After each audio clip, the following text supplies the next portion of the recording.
this week's episode of Seeking Proof, Finding Grace. I'm your host, Ron Campbell, and this week, as with every week, I want to start off by reminding you of the most important truth in the entire universe. God loves you.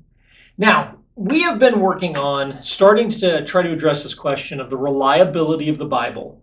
And we're looking for the answer ultimately to the question, well, if there is a God and an intelligent creator is the most likely explanation for how we got here, who is that creator? How can we know?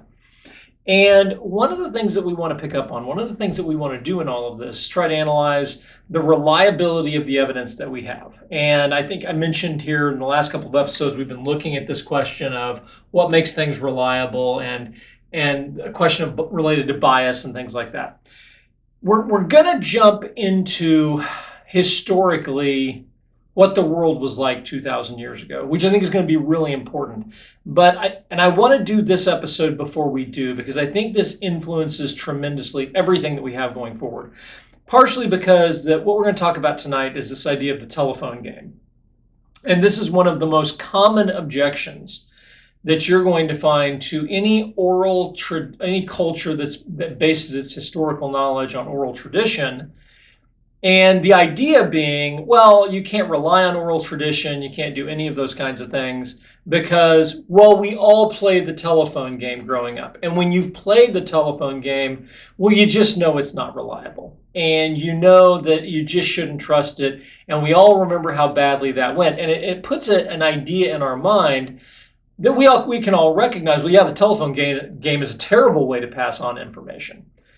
But a lot of times we don't really step back to think why it is such a bad analogy. And that's what I want to do tonight, is just briefly touch base on the telephone game and why it really is not applicable to what we're talking about here this evening. All right, so just to get everybody on the same page, what is the telephone game? Okay, so the telephone game is where you get a group of people together. I think a lot of times we think of junior high, grade school, maybe high school. You get a group of people and they get together and you whisper, one person starts a saying and you whisper it in another person's ear and then they whisper it to the next person and so on and so forth. And the saying goes around the group. And then at the end, what you try to find out is, well, how bad did it get messed up? And then maybe you dig into, well, who was it who messed it up and things like that. Now, the criticism that's directed then at cultures that relied on oral transmission as the source for how did they maintain their historical knowledge is that it's exactly the same thing. And so the implication is, well, you know, when you played the telephone game, it always got messed up. And the implication is it's the exact same thing. And what we're going to find when we look back historically is that's just clearly not true, number one. But beyond that, there's so many flaws in this analogy. I'm kind of amazed people even look to it and use it anymore. So let's talk about that. And then I think this will help us as we go forward to maybe diffuse this one talking point. And we'll reference back to this episode as we need to.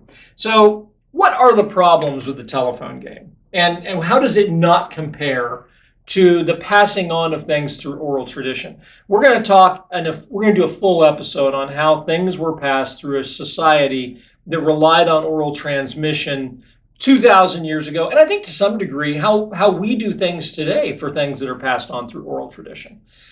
We're going to look at that here in an upcoming episode, but let's deal with the telephone game.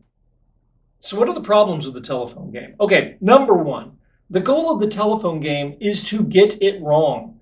That's the whole reason you play. If the message went around the room successfully every time, what was the point in the first place? The goal is to get it wrong and then everybody laughs because it's funny and you had a good time. The entire mindset is exactly the opposite of the mindset going in to preserve a message through oral transmission through a community or a culture. The goal of it is to get the message wrong. So the telephone game right out of the gate sets out to do exactly the opposite of what an oral tradition culture might be trying to do. So number one, the purpose is to get it wrong, whereas with oral tradition, the purpose is to get it right. Number two, there's no importance behind the message in the telephone game. The telephone game is all about something that somebody whispered in another person's ear. The greatest importance may be embarrassing somebody else in the room. but there certainly isn't anything life or death related to it. There's nothing that changed your life forever, something that you want to communicate to your children and future generations, to your community, something that you're saying, this is the most important thing in the world that ever happened to me. None of that is true. In fact, it's exactly the opposite. So not only is there no importance in again, the point is to get it wrong. There's no importance in the message, and the mindset going into it is going to be completely, again, at odds of what we're otherwise trying to do. Everyone's looking to have a good time with the telephone game. Everybody's looking to get it wrong.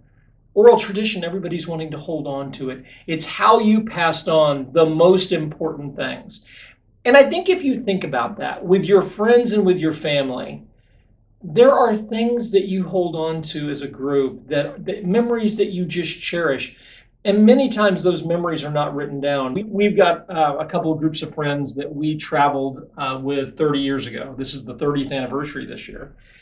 And we all had this hilarious experience one night driving on the first night of the trip. And it was this ridiculous series of events that happened. And it left all of us on the side of the road just laughing uncontrollably through this series of mishaps that had occurred.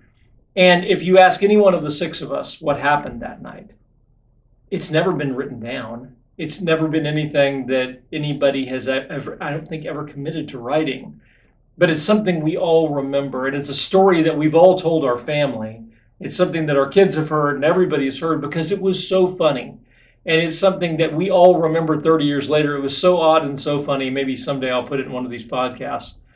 But it was such an odd and unique story. It's something that you pass on because it's important to you. And that's just something that's relatively silly, but it was kind of something that was just incredibly fun and important to us 30 years ago. We get that right because we set out to get it right. So mindset has an enormous amount of impact on this.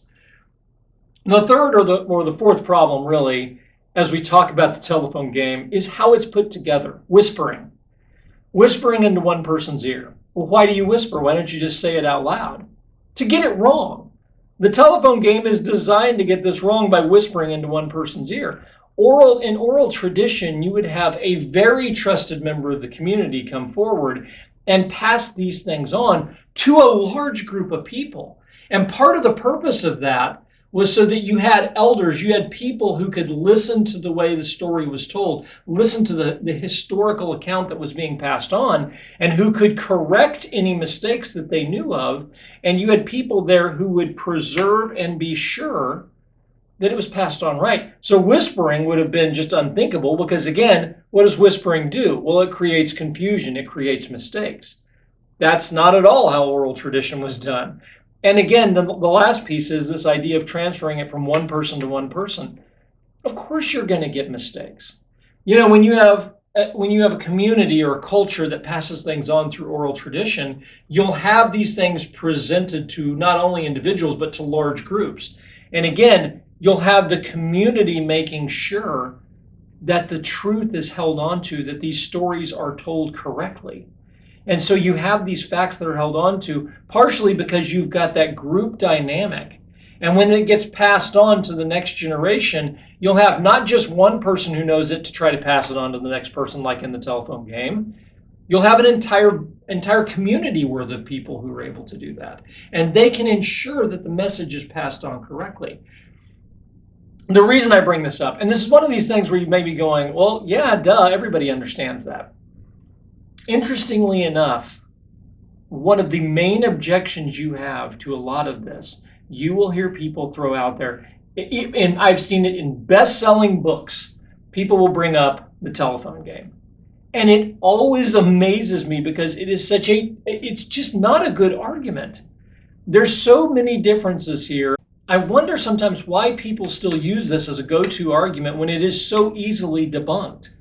The telephone game is a terrible comparison when you look at things like how oral traditions within communities passed on historical events. It is entirely apples to oranges. And I think in some ways, ironically, it backfires because you get built up in your mind this idea, well, it's just the telephone game. These things were passed on. They were careless, they were sloppy, They were probably giggling. They, how was the telephone game done in your mind? All of those things, right?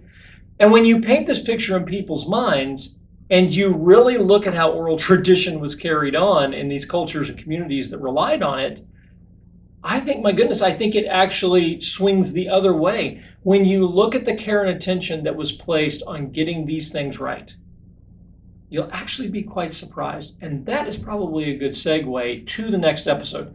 In the next couple of episodes, what we're going to talk about is how rare the written word was, how things were passed on, and then we're going to talk about how the Bible message was passed on in the early years before it was committed to writing. What may have been the trigger point? What was it that maybe forced the Bible into being written? What was it that sat Mark down to write what Peter had remembered? What was it that forced Matthew to sit down and write his remembrances of those things? We're going to take a look at all of those things in the episodes upcoming, but I thought this might be a good way to start, just to diffuse this idea that, well, it's just the telephone game. The reliability of the Bible is equal to a bunch of middle school age kids at a party whispering in each other's ears. And nothing could be further from the truth. So let's start with that, and then we're going to actually talk about how was oral tradition conducted. I'm just debating how I want to do that exactly, because what we may do is talk about how it was conducted and how it was conducted specifically in this example with the Bible. And I think that's probably what I want to do.